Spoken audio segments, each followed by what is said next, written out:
everyone, Michelle here. I wanted to share with you a couple of projects I made using the new Basic Grays Wisteria line from bluemoonscrapbooking.com.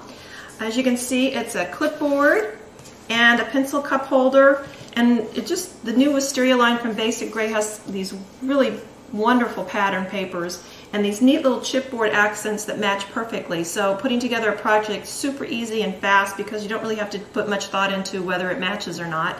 So I was going to just share with you a couple of tips for making the clipboard. You'll need to start with, obviously, a clipboard, and I just picked mine up at the local office supply store, and I prepped this by masking it off and spray painting it with some ivory paper. You know, they come with that shiny clip at the top, and I just thought an ivory one would match better with the paper that I had. So then you're going to pick, you'll need 3 pieces of paper. And you can see this Wisteria line has some gorgeous golds and blues and purples, and as you can see, I never throw any little scraps away. You never know what you can use it for, so save all your little scraps because they're perfect for projects like this. So I already cut out 3 pieces that I plan to use, and I'm going to start with the piece that I want at the top of my clipboard. How I do it is I just turn it over and I slide it up to the top. And then I take a pencil and I mark, you know, how wide that clip is and where it falls on the board, because from experience, they're not always centered as you would think they would be, but then I just mark it with pencil and pull it out. And then the next thing you're going to do is you're going to take a ruler and you're going to measure how far from the edge of your clipboard to this part right here, where you just made your pencil marks before. And it looks to me like it's maybe 5/8 of an inch. So then you're going to take your paper and you're going to measure down 5/8 of an inch. I marked these before, but I'm just double checking that I got them on the right spot. Okay, then you do that. You're going to make a straight line. And as you can see, here and here is where I made my marks. So that's how wide my clip actually is. So you can just you could measure it again, but you can just eyeball it. So, and then the next thing I do is I measure in, because I'm kind of picky about these things, I measure in how far this edge and this edge are apart. Can you see what I'm talking about? This edge here and this edge here. And it's about 1/2 inch. So I'm going to come up here to the top of my page and mark 1/2 inch. And your clip that you're using might be a different measurement, so I would advise, you know, measuring yours and not going by my measurements necessarily. Okay, so I've made my mark here at 1/2 inch, and I'm going to line my ruler up with that and the corner here where these 2 lines intersect, and I'm just going to make a line there. Come over here and make another line. Okay. And it should look like that when you get finished. And now you're just going to get a pair of scissors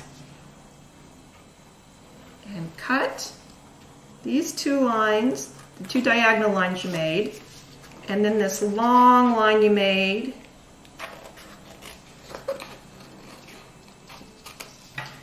So when you cut it out, it should look like this little notch here. And you see when you slide it in, it's going to fit in there just pretty perfectly.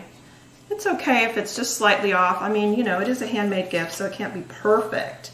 Okay, let me bring in a work surface here to work on. Okay, I like to use Mod Podge, and you can use whatever adhesive that you like to use, you know, for paper. And you don't need too much. That's the best important thing about using Mod Podge is you don't want to use too much, because if your paper gets too wet, it will stretch, and then it's going to buckle when it dries, which is not pretty. So I just put it on there, and it dries pretty fast.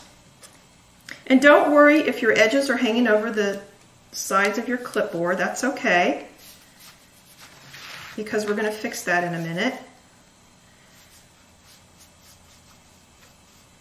I'm trying to do this as fast as possible. If I was not doing this on camera, I might take a little bit more time to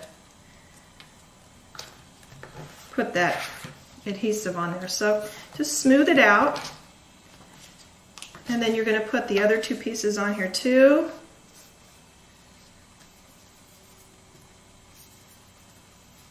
This time I guess I'm putting it on the paper instead of the clipboard, aren't I? Okay, and then I'm going to line that up at the bottom of my clipboard. And I'm going to put this last little piece where the two overlap. I think I'll put it like this. Okay, now just make sure you've got it all smoothed out.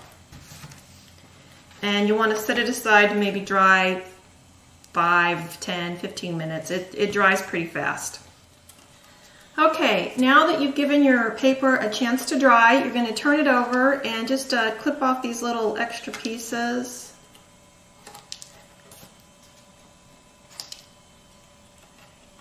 And if you want to go along here and trim as close as you can to the clipboard, that's great too. Just clip off that extra. Sometimes when you're trying to do something on camera, it doesn't want to cooperate. Okay, so you're just gonna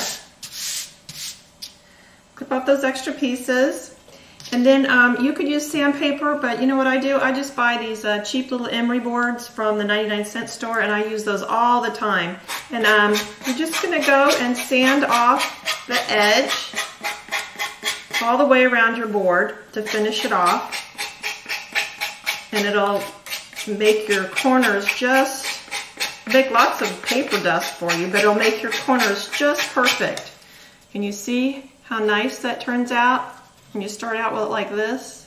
So you just go all the way around your board and you're done. The only other thing I did on mine was these neat little chipboard pieces that match the paper perfectly. I just took one of these, and they come self-adhesive. They're already sticky on the back. And I'm going to just stick that on there. You see how perfect that is? And then for my pencil cup, matching pencil cup holder, I just started with an empty can, orange juice can, and covered it with some matching paper. And I've got a neat little pencil holder and clipboard for a gift. And that is the Wisteria line from Basic Gray, available from BlueMoonScrapbooking.com.